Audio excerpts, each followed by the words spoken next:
Hey, welcome to Worship Tutorials. In this video, I'm going to teach you, I'm not going to say the parts for Holy Water by We the Kingdom, because there's two versions. There's a live version, a studio version, and there's some different feel behind both of them. And honestly, this doesn't come across as like a song where if you don't play it the exact right way, it's going to matter because it's all this feel. It's so good. So good. I've done this song live to kick off a church service one time, and we did more of the studio version, but I borrowed stuff from the live and vice versa. So it feels good. We're in the key of D. The live version is 74 BPM, but the studio is 73. So I don't know. Maybe there's a reason. Who knows? Anyways, I'm using this awesome McCarty 2 guitar. I think the reason it's called a 2 is because there's a preamp. And that's not in here, and neither are the original pickups. There used to be. The preamp is no longer here. So this switch is just cool. I bet you if you told somebody did something, you said, check this out, and turn it on. The secret to its tone is the switch. The switch that does nothing. I don't know. But there are Thornbuckers in here because they're great. I'm also in drop D. You will hear, if you watch the video, you will see. We're actually running through the Helix, utilizing the exact patch that we used for the song playthrough. And here we go. So the song starts, cool intro. I'm gonna be honest, I was stumped. Normally, not many effects stump me. I'm not 100% sure what was going on with this intro. I'm not 100% sure what was going on with the playing. It almost sounds like harmonics, but it's not. And the intro also sounds like there's like a rotary Leslie thing going on, but it almost sounds like it's only on the verb trails. It sounds cool though. So we did that. We replicated something to that nature, and it sounds pretty dang close. I'm gonna laugh if it's just like a reverb pedal with lots of modulation. We're gonna kind of imagine we're playing a D shape. So here's a D chord, right? This. But let's imagine it with two fingers instead of three, and using one to bar. Right, just to kind of imagine our placement here. So we're gonna stick to the B string and the E string. We're gonna be on the 15th fret and 17th fret, and we're gonna play this. We're gonna do it twice, but with some rotary. Okay, so you do that a couple times. You're gonna do that as well in the verse. Later on in the verse, but then the band kicks in and there's this dope octave riff thing. I'm going to show you two ways to do it. If you are new here, our thing when we're teaching stuff is to always play a song in a spot or using a method, a key, a shape, whatever, that you can quickly reference so you're remembering what to play where as opposed to just remembering what right notes and the fret numbers. And I feel like that if you do that, you're more likely to nail it when you haven't played a song in a while versus if you're just hoping you're playing in the right frets and you could be in the wrong key. There's two ways you can play this, like I said. First off, just playing it using the pentatonic shape. So the band kicks in and we're gonna go 10, 12, 10, 12. The first time through, it kind of just hangs there. When we get to this riff a couple other times, we do.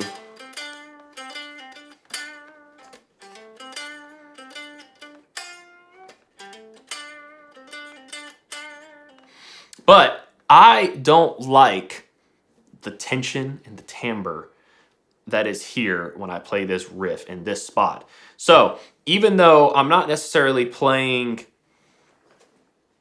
a pentatonic in the same way, I'm still telling myself to go to the same spot where I would play a D chord. And I'm gonna do here 5, 7, 5, 7 on the D and the G.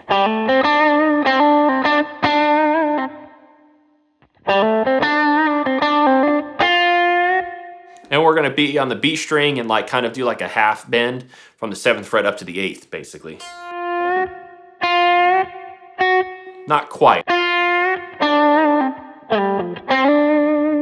So the band kicks in when we do that, and we have like on the Helix, which is really cool, we have the KWB drive with an octave.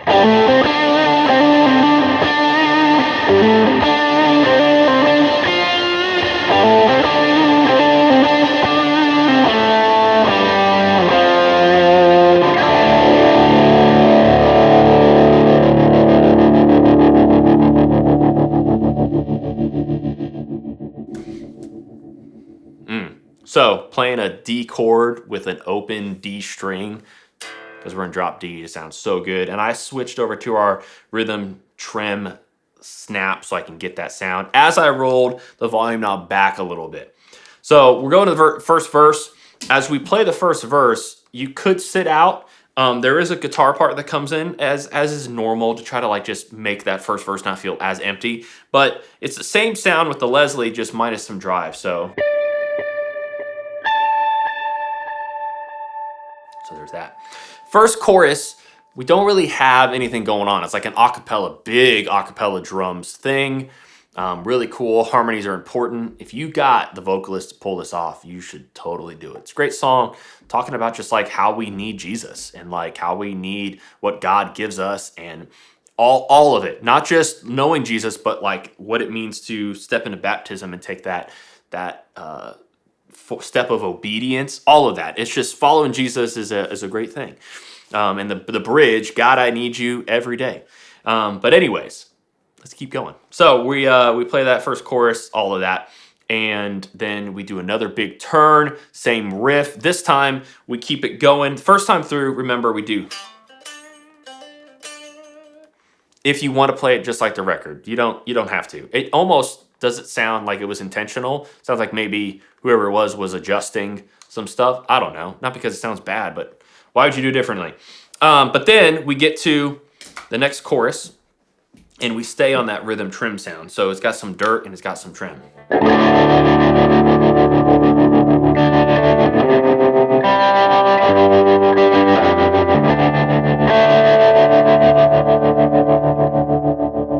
So if you're thinking, yes, this is rather Dead or Alive-ish, or maybe you're just used to playing in drop D, you've played some stuff, it's, you know, we're gonna use some of that kind of style stuff. Some of the stuff that I kind of learned on my own, and the second someone showed me like, hey, you should play in drop D, this is what it's like. I was like, what? Thought it was so cool. So we're just gonna play a D chord, C chord. Now, if you don't have big enough hands to do what I do, sometimes I should play a G like this, which is like, imagine a D2, a D shape, and then I'm using my pinky to get that G note. You could just hit that G note, which has been moved to the 5th fret because it's in drop D. So like this.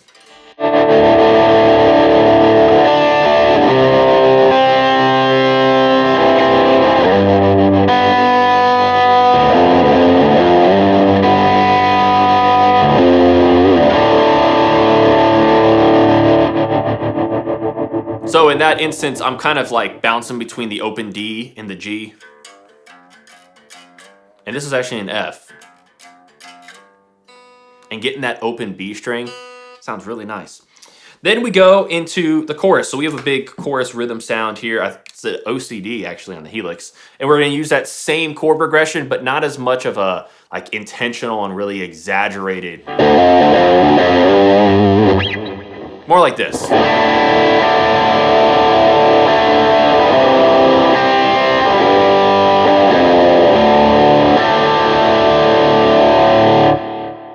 It's like an exaggerated push, but we're not gonna do. A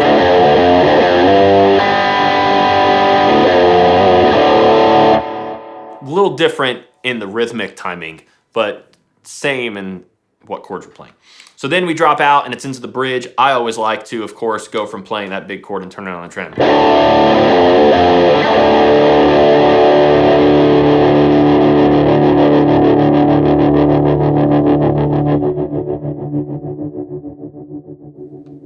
That never gets old.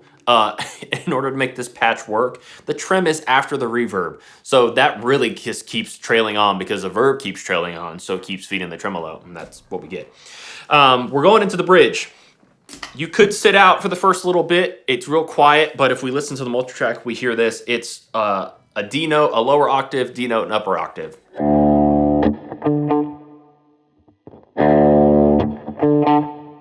I love it. I think that sounds so cool. Then we get a push sound, same idea.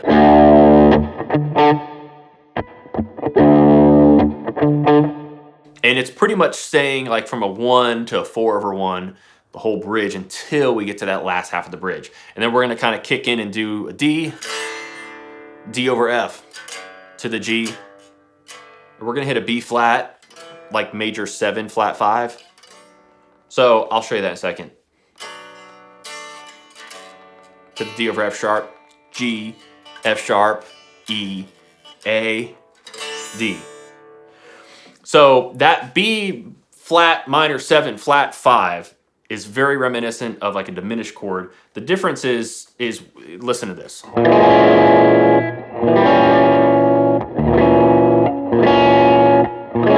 So if you listen, there's one note difference and it kind of makes all the difference. You can play a minor 7 flat 5 chord in place of a diminished chord, but you can't always play a diminished chord in place of a minor 7 flat 5 chord. So here is the B flat diminish, and here's the B flat minor 7 flat 5. That note,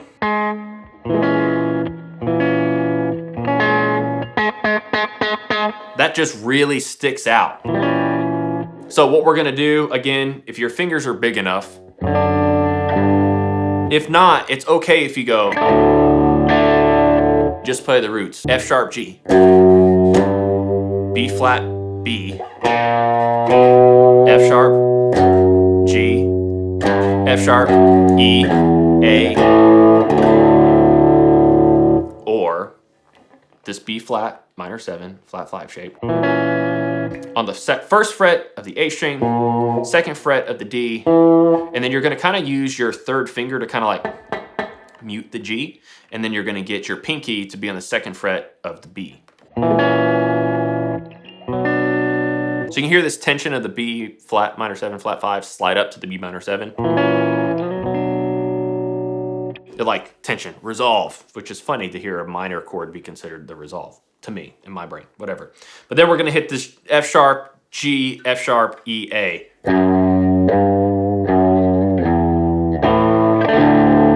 One more time, now that you know how to play the dang shape. You could just play an octave too.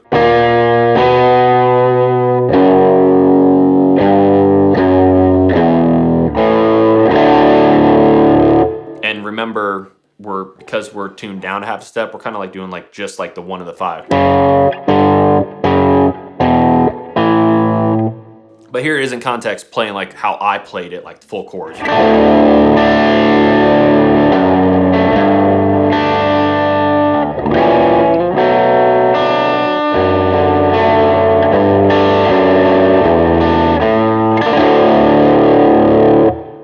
Aha! So if you get that, a common thing just in music in general, if you're passing between a 5 and a 6 chord, in this case, A and B minor, wow, brain fart, trying to talk all about music theory and I can't remember what a 5 and a 6 is.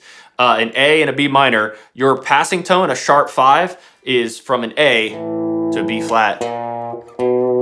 And so that is a very like normal and regular thing to do, is to like push using that sharp 5 chord. Anyways, that's a common thing. Goodness of God, I've done that. You're playing the C.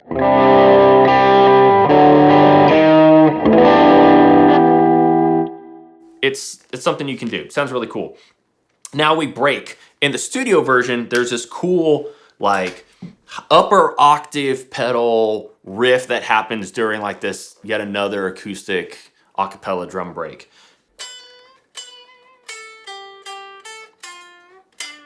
You're doing like these micro bends. You're not quite going from the B to the C.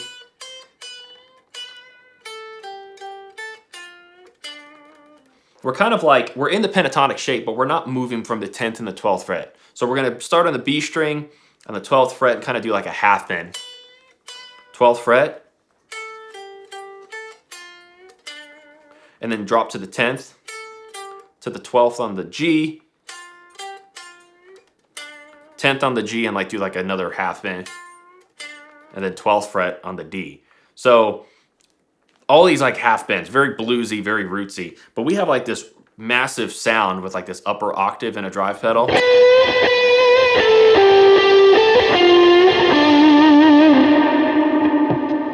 If you don't like that or don't have octave and don't want to do the big verb, here it is, we just drive.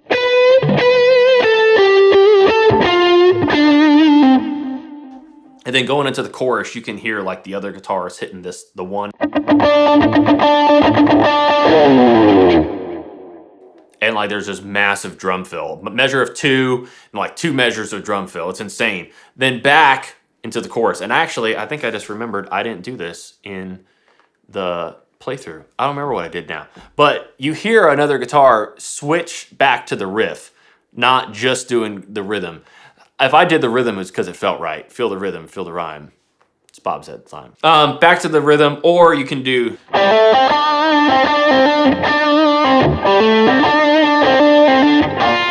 One reason, if I did, I don't remember. I just shot this video like an hour ago. If I didn't play the riff, one reason I probably did, and you can check this, is because then we do another break, and then I come back and you do the riff, but you do it with the octave again this time. So I probably chose to not play it because then it would just be nothing but that riff, and it made it special for the outro. Then you do this.